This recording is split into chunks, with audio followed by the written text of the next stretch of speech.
बताना चाहूँगा। लोग मुझे गुरुजी कहते हैं। पर्सनल लाइफ इसलिए बताना चाहता हूँ कि थॉट कहाँ से आया। मैं first done black belt karate में था। उसके बाद मैं भाजपा में 2005 में चुनाव लड़ा कॉरपोरेशन से, लेकिन एक वैराग हो गया तो मैं आध्यात्मिक में चला गया, और उससे एक आध्यात्मिक में 10 साल से मैं हूँ अभी। और ये सोच मुझे अंदर से मिली कि दुनिया में ये क्या हो रहा है, किस तरह लोग जी रहे हैं।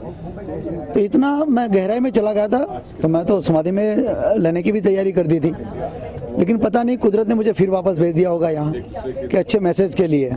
ये अंदर से कुछ हो रहा था कि पूरी दुनिया के अंदर जो चल रहा है, हर मजहब अपनी अपनी बात करते हैं। आध्यात्मिक बात में मैं बताना चाहूँगा, तो मैंने सोचा दुनिया में कोई इतना तो सत्य ज्ञान होगा जो पूरी दुनिया जोड़ सके। क्योंकि आज देखते हैं आप लोग जिस तरह की सिचुएशन है आज, कोई हम सुबह उठते तो अपने ही इष्ट देव को बात करते हैं, राम पुकारते हैं, कोई अल्लाह पुकारते हैं, कोई गॉड पुकारते हैं। ये सारे अलग अलग नाम है। मैंने सोचा कि इस दुनिया के अंदर अलग अलग नाम की वजह से, अलग अलग मजहब की वजह से जो हो रहा है, कोई ऐसा नाम मिल जाए, ऐसी कोई चीज़ मिल जाए जो मैं दुनिया को बताकर एक कर सकूं। ये थॉट मैंने सोचना शुरू किया। दुनिया बदलने का मिशन नहीं था, लेकिन दुनिया को एक नया पैगाम मिले और दुनिया में अमन, प्रेम, शांति कैसे हो सके, ये अंदर से हो रहा था। मैंने सोचना शुरू किया। सारी बातें ऐसी मिल रही थी मुझे कि मैं जो सोच रहा था कि दुनिया के अंदर जब से दुनिया बनी, हर धर्म का ग्रंथ का मैंने पढ़ा है, बाइबल पढ़ा, कुरान पढ़ा, वेद, शास्त्र, दर्शन, सारी बातों को पढ़कर सुनकर मैंने तय किया कि बहुत कॉमन चीज़ है इस दुनिया के अंदर, लेकिन फिर भी क्यों ऐसा हो रहा है। मजहब के नाम पर इंसान नफरत अलग अलग मान रहे। दुनिया आज इतने सारे तो भगवान कभी नहीं हो सकते। तो इस तरह की एक सोच के साथ मैं निकला, और सोच में मुझे एक अच्छा कुदरत वर्ड्स मिला बहुत सारे ग्रंथों के अंदर से। कुदरत की डेफिनेशन ये होती है कि ब्रह्मांड सृष्टि और जीव सृष्टि की रचना करना, यानी सर्जन करना, उसको संचालन करना और उसको संभाल लेना, ये सिर्फ कुदरत के हाथ में है, किसी इंसान के हाथ में नहीं है। ये पहली चीज़ हमें फील हुआ। और बाद में पता चला कि नाम की वजह से नफरत हो रही है। अब देख लेना, अभी हमारी मूवी में भी मैंने बताया है कि सलीम से मुस्लिम, एडगर से क्रिश्चियन, राजू से हिंदू, तो सारे नाम अगर इस दुनिया के अंदर बदल जाए तो कैसा रहेगा, ये सोच निकलती थी। मैं कैसे दुनिया के धर्म को खत्म कर सकूँ, या कैसे दुनिया के धर्म को बताऊँ कि इंसान की बनाई रचना है। ये इंसान की रचना की वजह से हम आपस में एक दूसरे को मिल नहीं पाते, नफरत होती है, हिंसा होती है। और आज तो देखो वर्ल्ड वॉर की अभी तैयारी हो गई थी, हर भी तालिबान में ऐसा हुआ, रूस अभी कर रहा है। ये सारी चीज़ों से पहले ये सोच आ गई थी। तो सोच के अंदर से पहला ही पता चला कि जन्म से लेकर मृत्यु तक कहीं मजहब नहीं। ऐसी चीज़ देखा, हम जन्म में बच्चा का जन्म होता है, हॉस्पिटल जाते हैं, तो जहाँ पर जो भी आप बच्चे को डॉक्टर देते हैं, समाजते हैं, तो क्या करते हैं, उसका मजहब नहीं पूछते। आप पढ़ाई करने जाते हैं स्कूल के अंदर, वहाँ मजहब नहीं है। पूरी दुनिया के अंदर जो लॉ बना है, जहाँ पर कोर्ट बना, वहाँ मजहब नहीं है। तो हर जगह मजहब नहीं है, तो फिर मजहब कहाँ जाता है। जब इंसान घर पे जाता है और उसकी बातों में आते हैं, या मजहब वाले जो लोग हैं उसको अपने आप को कुछ बताने के लिए, दूसरे को नीचे दिखाने के लिए, अपने धर्म को स्थापित करने के लिए जब बात करते हैं, तब वहाँ मजहब आ जाता है। बाकी दुनिया में कहीं घूमते आप देखना, कभी मजहब नहीं आता। तो ये सारी चीज़ों को देख सोच कर मैंने बोला कि कुछ करना चाहिए। तो ऐसी ऐसी चीज़ जुटी मैंने। नाम की वजह से हो रहा है मजहब, लैंग्वेज की वजह से पता चल रहा है, प्रतीक की वजह से मजहब का पता चलता है, धर्म स्थलों के पता चलता है। अगर ये सारी चीज़ निकल जाए तो दुनिया में क्या होगा। अगर हम माने कि एक वर्ल्ड यानी एक दुनिया बन जाए, एक विश्व और एक मजहब बन जाए, तो क्या होगा। और मजहब की डेफिनेशन ऐसी भी है कि नैतिक पवित्र फर्ज, बाकी कुछ नहीं था। आप अपने फर्ज सत्य से निभाइए, वही मजहब है। लेकिन ये लिखने वाले, बनाने वाले जो इंसान हैं, वो अपने ही धर्म के प्रचार के लिए सारी चीज़ बना दी है। तो ये सारी चीज़ ढूंढ कर हमने मूवी में दिखाने की कोशिश की है कि यहाँ पर मजहब नहीं है, यहाँ पर इंसान की मजहब चल रही है। कुदरत की जो गतिविधि है, यहाँ पर मजहब नहीं है। और अगर एक दिन आप देखते जाओ मजहब भी कैसे बना, देश कैसे बना, जुड़ते जाते हैं इंसान, एक देश दूसरे से अलग हो जाते हैं, जुड़ते जाते हैं। तो हमारे में से 3 देश बढ़ गए। पाकिस्तान पहले हमारे साथ था, बांग्लादेश भी हुआ। पहले तो जम्मू बजा रहा था इंडिया का एक पूरा, इसमें अफगानिस्तान, काबुल, ईरान, इराक, ये पूरे टोटल भारत का दिखाया गया था। मैं ये सोचना चाहता हूँ कि पूरा वर्ल्ड का जो एक देश है, कंट्री है, एक हो जाए, बॉर्डर ना हो। वो सोच से मैंने ये मूवी बनाने की स्टार्ट की। बहुत तकलीफ आई क्योंकि नया प्रोड्यूसर हुआ, नए डायरेक्टर थे, तो लोगों ने हमें इसमें से स्क्रिप्ट को चेंज करना बताया, क्योंकि आज का माहौल जो है, जो एक कट्टरता में है, और अपने आप को कुछ बताना चाहते हैं किसी को अच्छे लगने के लिए, पॉलिटिकल को लिए, तो वो लोगों ने बताया कि थोड़ा सा चेंज कर लो। तो मैंने ये बताया कि इसमें से कुछ चेंज नहीं हो सकता। हम किसी मजहब को गलत दिखाने की कोशिश नहीं कर रहे, हम किसी मजहब के बारे में बताने नहीं चाहते, लेकिन जो रियल बात है, हमारा जन्म हुआ इस दुनिया के अंदर, पहले स्त्री पुरुष थे, इतने मजहब नहीं थे, वो दिखाना चाहते हैं। हम सच्ची बात बताना चाहते हैं। और आखिर में इस दुनिया के अंदर हम सबको मरना है, तो फिर क्यों मारते हैं, क्यों युद्ध करते हैं, क्यों नफरत करते हैं, क्यों हिंसा करते हैं? ये मैसेज लेकर मैं आया हूँ आपके बीच के अंदर।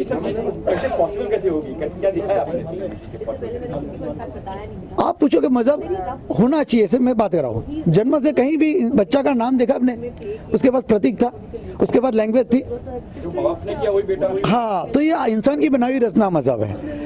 और आपने देखो, बच्चे को अगर हम कुछ ना सिखाए, हमारा थीम था ये कि बच्चे को जन्म से ही उसको अलग किया जाए, और बच्चे को न मम्मी पापा डैडी फादर, न प्रे आराध न पुकार न सिखा, तो क्या होगा, उसकी दुनिया नहीं होगी। ये मेरा थॉट इसमें है, ये थीम है मेरा, कि अगर बच्चे को हम कुछ ना सिखाए, तो सोचो आपके बच्चे ने अपने सिखाए, उसीलिए बोल रहे हैं ना। अगर हम 4 बच्चे को, अलग अलग मजहब के बच्चे को कहीं और बड़े करें, हॉस्पिटल बनाए, उसके लिए उसको कुछ आवाज़ ना दे, तो क्या होगा, उसकी पहली शब्द क्या होगा, उसकी लैंग्वेज क्या होगी, वो दोनों कैसे बात करेंगे, किस तरह जिएंगे? क्या हम प्रे कर रहे हैं उसी तरह करेंगे, क्या हम अजान पढ़ रहे हैं, नमाज पढ़ रहे हैं उस तरह करेंगे, या चर्च में जा रहे हैं? वो कुछ नहीं। अगर धर्म का स्थल उसको दिखाया नहीं जाएगा, उसको प्रे नहीं सिखाया जाएगी, अजान नमाज नहीं सिखाया जाएगा, आरती नहीं सिखाई जाएगी, तो बच्चों जो जन्म से क्या सीखेगा, वो हमारा थॉट है। और आने वाली पार्ट 2 में हम लाइव भी करना चाहते हैं कि अगर बच्चे पे ऐसा करे, कुछ लाइव दिखे कि बच्चे को कुछ ना सिखाया जाए, पूरी दुनिया देखे, तो क्या होगा। मैं रिसर्च में बहुत मानता हूँ, आध्यात्मिक में मैं किसी मजहब की सत्संग नहीं करता कभी भी, और सुनी हुई बातों को नहीं, मैं कुछ रिसर्च में मानता हूँ। तो ये मेरा थॉट, उसमें बहुत अच्छी तरह मेरे सारे आर्टिस्ट और डायरेक्टर राइटर ने बहुत अच्छा ताना बाना बना दिया, क्योंकि मूवी का तो मुझे एक्सपीरियंस नहीं था, मैं तो एक साधु भी हूँ अभी, और आया तब बहुत सारे लोगों ने मना किया। मैं अनुपम खेर को भी मिल चुका था, पता नहीं कि कश्मीर चलने वाली थी, उसकी वजह से मना किया। आशुतोष राणा को मिला, गोविंदा से बात हुई, संजय कपूर से तो 2-3 बार बातों की करेंगे, सरवन जोशी से, सारे लोगों ने बताया कि थोड़ा हंगामा होगा। मेरे को कुछ नहीं वाला, समझ नहीं पाए लोग कि इसमें ऐसी कोई बात नहीं है कि किसी को हम हर्ट करें। आप एक बार सोच लो, इस दुनिया में मजहब होना चाहिए या नहीं होना चाहिए, और मजहब के नाम पर जो हिंसा नफरत हो रही है, ये होनी चाहिए या नहीं चाहिए, आपको सोचना है।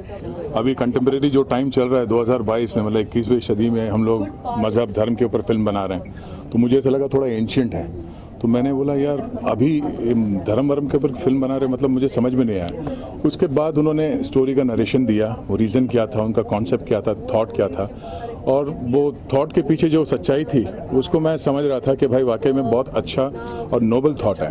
फिल्म के बनते बनते अभी जो सिनेरियो है हमारे देश में, अभी तो बड़ा एप्ट बैठता ही है, बहुत ही परफेक्ट है।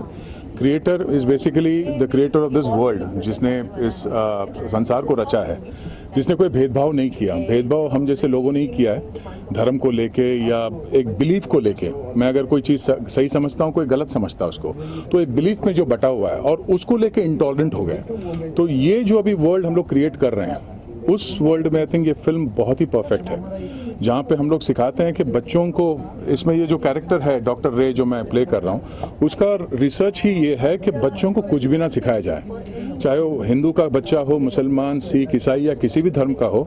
अगर बच्चों को हम कुछ भी ना सिखाए इसके बारे में, बच्चा क्या करेगा, उसको हम फ्यूचरिस्टिक, मतलब जितना हो सके पढ़ाई में या धर्म से अलग हम उसको बात सिखाएंगे, उतना सरल, उतना लिबरल और सही मायने में सेक्युलर होगा। तो फिल्म का थॉट यही है, और इसको लेके जो सिंसियरिटी से हमारे प्रोड्यूसर डायरेक्टर्स ने इस फिल्म पे वर्क किया है इतने टाइम से, वो काबिल तारीफ है, और इसीलिए मैं इस फिल्म से भी जुड़ा। और फिल्म अब जब बन के जब मैं देख रहा हूँ जो इसका प्रोडक्ट जो बना हुआ है टोटल, तो मैं समझता हूँ कि वाकई में काफ़ी सही हद तक इसको हमने जस्टिफाई किया है। हाँ जी, What's your character? so इसमें my name is Eliza Sehgal and I am playing Martina. So Martina is a Christian girl. एक क्रिश्चियन लड़की का रोल है जो एक सिख लड़के से प्यार करती है, जो बॉबी प्ले कर रहे हैं मूवी में।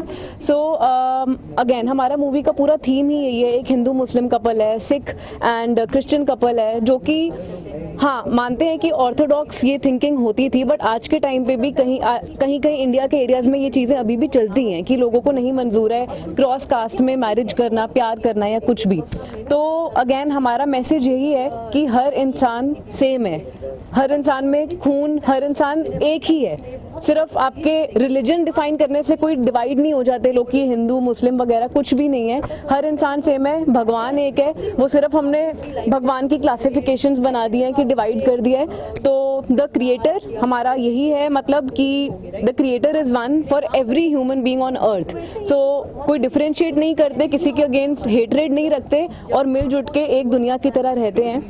Thanks to my whole team, the director, producer, the whole cast, सब लोगों ने बहुत सपोर्ट करा है and I am very grateful for this opportunity, क्योंकि मुझे ये चांस मिला है इतनी अच्छी मैसेज कन्वे करने वाली मूवी में। बस अब हमें लोगों से प्यार चाहिए, हमें लोगों को ये मैसेज पहुंचाना है किसी भी तरीके से कि हाँ एक एक करके ही बंदा चेंज होगा, पूरी दुनिया एक बारी में चेंज नहीं हो सकती। तो थोड़े थोड़े लोग भी चेंज होंगे तो दुनिया में कुछ चेंज तो आएगा। सो बस that's it and thank you very much. जी, जैसे कि माहौल चल रहा है 2 दिन से उदयपुर, अभी अमरावती का केस आया, तो ये No other questions. Hello. No other question. No. Only for films. Only for message है, इस फिल्म में ही मैसेज है। आप फिल्म देख लो, सबके लिए मैसेज है। पूरी दुनिया में जहाँ जो कुछ हो रहा है आज की तारीख में, ये सबके लिए मैसेज है ना। हम भेदभाव ना करें, हम दूसरे को बोलने से पहले अपने आप में झांकें तो बेटर है। वैसे आपके किरदार के बारे में देख रहे हैं, ये डॉक्टर रे का कैरेक्टर है, जो एक इंडिया में रहने वाला आदमी है, जो एक मुस्लिम लड़की से शादी कर लेता है। घर पे काफ़ी टकराव होता है, तो वो साइंटिस्ट है, तो यूएसए में नासा में काम कर रहा है वहाँ पर, और बहुत साल बाद अपनी बीवी बच्चों को भेजता है यहाँ पर देखने के लिए। और वहाँ पे कुछ ऐसी बातें हो जाती है, कुछ एक्सीडेंट्स, मतलब कम्युनल राइट्स हो जाते हैं, जिसकी वजह से ही लूजेस हिज फैमिली, और तब से वो ट्रॉमा में है। जैसा फिल्म का नाम है द क्रिएटर, मतलब जिसने दुनिया रची है, जिससे हम सबको रचा है, उसकी नज़र में कहीं भी कोई भेदभाव, हिंदू धर्म, हिंदू मुस्लिम, ये सारी चीज़ें नहीं हैं। ये सारी चीज़ें हम मानव की बनाई हुई चीज़ें हैं। हम ही ने धर्म को क्रिएट किया है, हम ही ने धर्म को समाज में फैलाया है। हम ही कहते हैं कि भाई हम हिंदू हैं, हम मुसलमान हैं, हम क्रिश्चियन हैं। हम ये, अगर हम ये चीज़ समझ लें कि भाई हम सबसे पहले इंसान हैं, है ना, तो इंसानियत सबसे बड़ा धर्म है, जो हमारी फिल्म कहती है, जो जिसे प्रवीण ने बहुत खूबसूरती से एक स्क्रिप्ट को बहुत अच्छे ढंग से कन्वे किया है। अगर सोसाइटी में ये चीज़ जाती है, हम चाहेंगे कि आप लोगों के माध्यम से अगर ज़्यादा से ज़्यादा लोग इस फिल्म को देखें, अगर उसमें से कुछ % लोग भी अगर उनका हृदय परिवर्तन होता है, तो शायद यही हम लोगों का सक्सेस होगा। आप सबको थैंक यू यहाँ पर आने के लिए। और अब शादी भाई के हेलो, नमस्कार एवरीवन। जैसा कि फिल्म द क्रिएटर है, इसका कॉन्सेप्ट तो आपको सबको समझ में आ ही गया। ट्रेलर देखा आपने, फिल्म देखी। बेसिकली कॉन्सेप्ट ये है कि पूरी दुनिया से सारी बाउंड्रीज हटा दी जाएं, सारी सीमाएं हटा दी जाएं। पूरी दुनिया में सिर्फ एक ही लैंग्वेज हो, एक ही धर्म हो, जो मानव धर्म जिसे कहते हैं वही धर्म हो, तो दुनिया कितनी ब्यूटीफुल होगी, कितनी सुंदर होगी। कि जिस तरह से एक आकाश में एक पंछी उड़ता है, तो उसके लिए कोई सीमा नहीं होती, कोई बाउंड्री नहीं होती, वो कहीं से कहीं भी उड़ के जा सकता है। ऐसे ही हमारे लिए भी हो, कोई बाउंड्री ना हो, इंडिया, पाकिस्तान, इंग्लैंड, अमेरिका, कुछ नहीं हो, सिर्फ एक वर्ड है। तो बेसिकली कॉन्सेप्ट फिल्म का वो है, जो कि हमारे डायरेक्टर साहब, प्रोड्यूसर साहब ने बहुत लंबे टाइम से इस पे मेहनत की और बहुत अच्छे से उसको स्क्रीन पे उतारा है। तो अब आपकी बारी है। आप लोगों से यही रिक्वेस्ट है कि इस फिल्म को, इस मैसेज को ज़्यादा से ज़्यादा लोगों तक पहुंचाओ और ज़्यादा से ज़्यादा लोग इसको देखें। तो आई एम श्योर कि डेफिनेटली कुछ ना कुछ तो चेंजेस होंगे। कि जैसे मेरा इस कैरेक्टर है फिल्म में आलम डॉन, जो नेगेटिव होता है, लेकिन एक मूवमेंट पे आकर के उसको रियलाइज़ होता है कि नहीं यार, मुझे इस मिशन का साथ देना चाहिए और ये सच है, ये सही बात है, ऐसा होना चाहिए। तो उसका हृदय परिवर्तन होता है और एक मोमेंट पे आकर के वो नेगेटिव से पॉजिटिव होता है, डॉक्टर रे का साथ देता है और उस मिशन में जुड़ता है। तो आई एम श्योर डेफिनेटली कि दुनिया में भी ऐसा चेंजेस होगा। और इस हालात में, इस दौर जो अभी चल रहा है, उसके हिसाब से तो में बहुत ही परफेक्ट है कि हम अननेसेसरी धर्म को लेकर के और भाषाओं को लेकर के और बाउंड्रीज को लेकर के कितना नरसंहार जो हो रहा है दुनिया में, उसके हिसाब से तो बहुत ही ज़बरदस्त मैसेज है। तो आप सबसे यही प्रार्थना है कि इस फिल्म को, इस मैसेज को ज़्यादा से ज़्यादा लोगों तक पहुँचाएँ। आपके हाथ में है ये सारी चीज़ें, और बहुत बहुत शुक्रिया आपका यहाँ आने के लिए। Thank you so much. Praveen ji, trailer देखा हम लोगों ने, बहुत खूबसूरत ट्रेलर काटा है आपने। आई होप कि अगर फिल्म ऐसी होगी जी तो सच में ये क्रांति लाने वाली है। बिल्कुल। कुछ कहना चाहेंगे? मैं बस ये कहना चाहता हूँ कि मतलब कॉन्सेप्ट के बारे में, हमारे फिल्म के मुद्दे के बारे में तो सबने शेयर किया ही है, और हम वाकई में चाहते हैं कि हमारी फिल्म से जेन्युइनली परिवर्तन आए। मतलब हम ये पूरी फिल्म बनाने के बाद अगर हमारी फिल्म देख के 10 लोगों के अंदर भी है ना चेंजेस आते हैं ना, तो हम सोचेंगे हमने एक शुरुआत कर दी। वो 10 लोग और 10 लोगों को मोटिवेट करेंगे और 10 लोगों को मोटिवेट करेंगे, और ये तो कंफर्म है कि ऐसा होगा। क्योंकि लास्ट में जो बेसिकली ये जो फिल्म है, जब गुरुजी कॉन्सेप्ट लेके आए थे, तो हमें जो हमारी फिल्म है ना, फिल्म का सार वो अदालत है, और अदालत आता है लास्ट के मतलब बिल्कुल क्लाइमैक्स में। लेकिन अदालत तक ऑडियंस को बांध के रखना, उनको पूरा ना कि वो अदालत तक हमारी बात को सुने, तो वो पूरा ताना बाना मैंने रचा। डॉक्टर रे का कैरेक्टर जैसा कि दया सर कास्ट हुए, तो मेरी पहली चैलेंज थी कि उनके लुक पे, उनकी उस पे, और मतलब मुझे भी पता लगा कि मतलब वो इतने बेहतरीन अभिनेता है, तो उनको साथ बड़ा मज़ा आता गया करते करते। तो और अदालत तक हम पहुंचाना चाहते थे अपनी फिल्म को, कि अदालत तक हमारी बात वो पहुंचे, क्योंकि मैसेज के लिए फिल्म बनाई थी बेसिकली है वो, और हम चाहते थे कि हमारी फिल्म लोगों तक पहुंचे, लोगों तक जाए। और मैंने ये फिल्म में लाइन भी लिखी है कि आप कुदरत में बिलीव करो, कुदरत में गतिविधि होती है। तो आप एक बार सोचो, और आप शिद्दत से सोचते हो तो ये इट्स अ फैक्ट, ये मैंने महसूस किया। मैंने अपनी जो दूसरी फिल्म बनाई थी, जो कि वेब सीरीज़ में कन्वर्ट होके रिलीज़ हुई, उसके बाद मैं एक बड़ी फिल्म चाहता था कि मुझे फिल्म मिले जिसमें मतलब मैं कुछ दिखा सकूं, अपने टैलेंट दिखा सकूं। मैंने इतनी शिद्दत से वो चीज़ मांगी ना, तो अपने आप ही ऐसे सर्कमस्टांसेस मिल गए कि मतलब अपने आप ही मेरे को गुरुजी मिल गए, उन्होंने कॉन्सेप्ट दिया, मैंने उनसे शेयर किया, अपने आइडिया शेयर किए कि इस तरह से मैं फिल्म को लेके जाता, और ताना बाना बनता चला गया। और मतलब हमने जब ये फिल्म बनाई, मतलब बहुत ही कंट्रोल बजट था, क्योंकि हमारे पास पैसा नहीं था, लेकिन हमारे पास विजन था, पैशन था। तो उस पैशन के थ्रू हम बनाते गए, कारवा जुड़ता गया। सब लोगों ने मतलब कोई फीस नहीं देखी अपनी, उन्होंने कहा कि थॉट बड़ा है, हमें बट अपने आप कुछ नहीं हुआ, इन्होंने बहुत मेहनत की, हमने देखा सेट पे, अपने आप कुछ भी नहीं हुआ। और देखा जाए तो फिल्म जो है वो किसी भी धर्म को, किसी जाति को, किसी इंसान को ऊंचा नीचा दिखाने वाली फिल्म है ही नहीं है। शांति और प्रेम को स्थापित करने वाली फिल्म है, शांति और प्रेम को बढ़ावा देने वाली फिल्म है, कि एक तरह से मिलजुल करके हम रहें, एक मानवता का एक सम्मान करें। बेसिकली यही है। और प्रवीण जी, अगर ऐसी क्रांति आ गई, हाँ, जो धर्म की दुकानें चलाते हैं उसका तो धंधा बंद हो जाएगा, तो नहीं, वो भी हम यही चाहते हैं कि वो भी सुधर जाए। अगर वो भी सुधर जाए, आप धर्म की सोचिए, दुकानें अगर चलाते हैं तो होना ही चाहिए धंधा बंद। धर्म एक ऐसी चीज़ है ना जो शायद कभी ख़त्म नहीं होगा, है ना।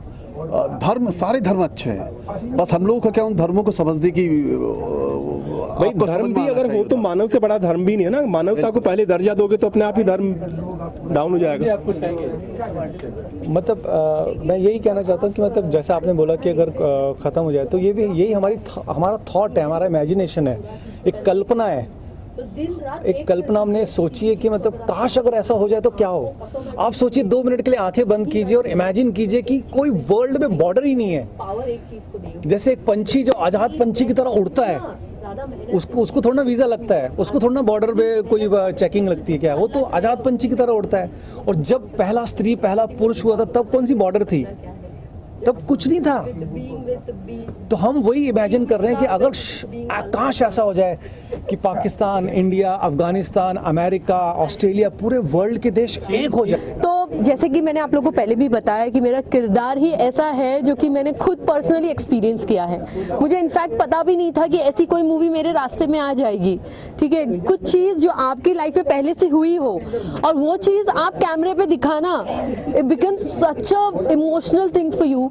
पूरी शूटिंग के टाइम पे मेरा इमोशनल लेवल इधर था, बिकॉज मैं एक्चुअली में एक मोमेंट्स फील फील कर पा रही थी and I am so happy कि वो सारे मूवमेंट्स इतने ट्रूली अक्रॉस द कैमरा गए हैं. You guys have seen it, I loved it personally and I think if I love it you guys are going to just love it more. जैसे अभी आपने share किया इसके पहले कि मैं मुस्लिम बैकग्राउंड से आती हूँ, मेरे साथ ऐसा कुछ हो चुका है, उसको कैसे जब आप कैरेक्टर में उतरे तो वो कितना सहयोग किया आपको? तो एक सीन था हमारी मूवी में जब मैं रो रही थी. मेरा अजय जो कि मेरा हिंदू लवर है जिसे मैं प्यार करती हूँ, और उसको जब मारा गया था और वो हॉस्पिटल में था तो मैं रो रही थी. ऐसी ही कुछ घटना मेरे साथ पर्सनल लाइफ में हुई थी. I was hardly 14 and a half years old and I was working because मैं 13 साल की उम्र से काम कर रही हूँ and my first salary was 1000 rupees. तो उधर से मैंने अपनी ज़िंदगी शुरू की थी. So I fell in love with a guy and उधर ये हो गया था कि he left me. ओके उसने मुझे छोड़ दिया, उसकी वजह से मैंने जहर ले लिया था. I got admitted to the hospital and I was crying because कहाँ से मेरे पाइप गया था मुझे नहीं पता, just to remove the rat poison जो कि मैंने कंज्यूम कर लिया था रात को. उसके बाद ये हुआ कि सारा कुछ मेरा ट्रीटमेंट हुआ. I was okay. मैं खिड़की थी मेरी जो रूम था उसमें से खिड़की में से मैं हमेशा देखा करती थी कि वो शायद से मुझे मिलने आएगा या शायद से मुझे देखने आएगा, बट वो कभी हुआ नहीं. एंड 3 दिन मैं हॉस्पिटल में एडमिटेड थी और मैं उम्मीद कर रही थी कि शायद से वो वापस आ जाए, बट वो कभी हुआ नहीं. वही सेम मोमेंट जब अजय हॉस्पिटल में था मैं वो फील कर पा रही थी. आज भी वो दर्द उतना ही ज़्यादा जिंदा है जो कि आज से 5-6 साल पहले जिंदा था मेरे दिल में, क्योंकि पहला प्यार हम कभी भूल नहीं सकते और जो पहला दर्द होता है वो हमेशा चेरिश करते हैं. तो ऑफ कोर्स मैं सारे मोमेंट चेरिश करती हूँ, बट वो दर्द आज भी जिंदा है एंड आई डोंट नो कब तक रहेगा. बट हमारे दिलों में दर्द हमेशा मौजूद रहना चाहिए. It's very important. It takes you head in life. So the pain that I have in my heart is letting me go ahead in life. So thank you so much for all the people who's given me pain. See where I am right now.